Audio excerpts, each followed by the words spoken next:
Bonjour chers amis, nous commençons aujourd'hui une série de vidéos sur l'adoration eucharistique et nous commençons en nous posant cette question: Dieu veut-il être adoré dans l'Eucharistie?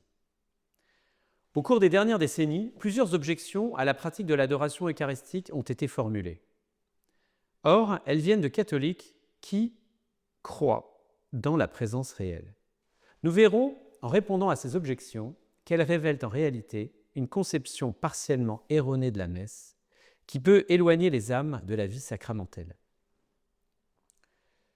Première objection, l'Eucharistie serait faite uniquement pour être mangée. L'argument mérite d'être pris au sérieux. Le Christ n'a pas dit « prenez et adorez », mais « prenez et mangez ». La finalité ultime de l'Eucharistie est la communion, l'union des âmes avec le Christ dans l'Église. Alors, pourquoi adorer ?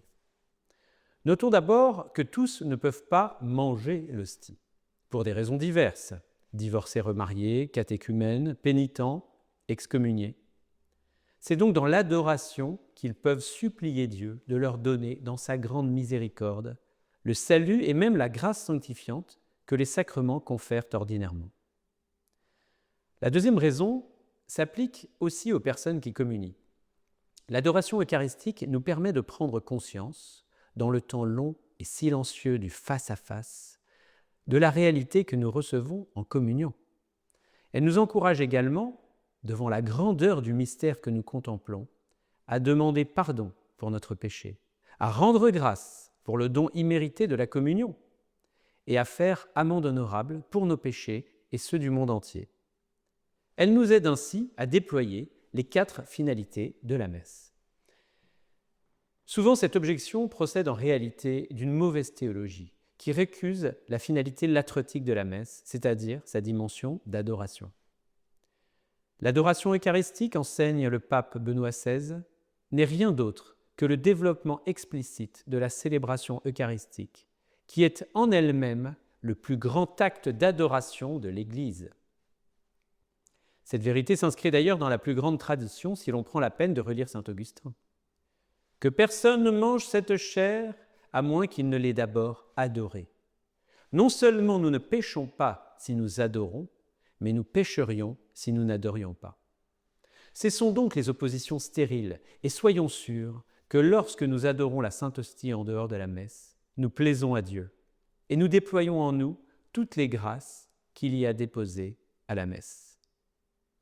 Deuxième objection. Pourquoi exposer le Saint-Sacrement puisqu'on peut l'adorer présent au tabernacle dans la plupart des églises ? On invoquera ici pour répondre un argument anthropologique. L'homme n'est pas un pur esprit. Il est fait de chair, il a besoin de voir, d'admirer, de sentir. La beauté du culte soutient sa foi, même si cette dernière ne doit pas trouver son fondement dans le ressenti, mais dans la grâce de Dieu. Une comparaison. La différence entre voir l'hostie exposée dans un ostensoir et prier devant le tabernacle fermé est semblable à une conversation avec cet ami se tenant derrière un rideau. Or, n'est-il pas plus doux de voir de nos yeux de chair notre cher Jésus et l'adorer par nos gestes, nos chants, le parfum musqué de l'encens et notre regard amoureux en prenant le temps? Troisième objection, l'adoration détournerait de la transformation du monde. Cette objection s'inscrit dans le contexte du positivisme moderne où l'on a vu des catholiques dévaluer la prière au profit de l'action sociale au motif que le chrétien devait s'engager dans la lutte sociale contre l'injustice pour attester que sa foi ne se payait pas de mots. La réponse à cette objection est assez facile. L'histoire de la spiritualité nous montre que tous les saints ont eu le souci des pauvres et combattu l'injustice sociale. Et tous étaient d'abord des hommes de prière et d'adoration. Au fond, déconsidérer l'adoration prolongée ou la prière silencieuse équivaut à déconsidérer la place prééminente de la grâce divine dans la transformation du monde. Chers amis, j'espère que cette vidéo aura réussi à chasser de votre âme toute prévention contre l'adoration eucharistique. Je ne peux désormais que vous encourager à découvrir les églises autour de vous qui proposent cette pratique. Profitez de votre carême pour prendre chaque semaine un temps de cœur à cœur avec le Seigneur dans l'adoration. Et je laisse à Saint Jean-Paul II le soin de conclure. L'Église et le monde ont un grand besoin du culte eucharistique. Jésus nous attend dans ce sacrement de l'amour.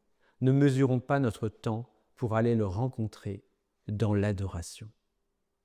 Bon et saint carême à tous et que Dieu vous bénisse.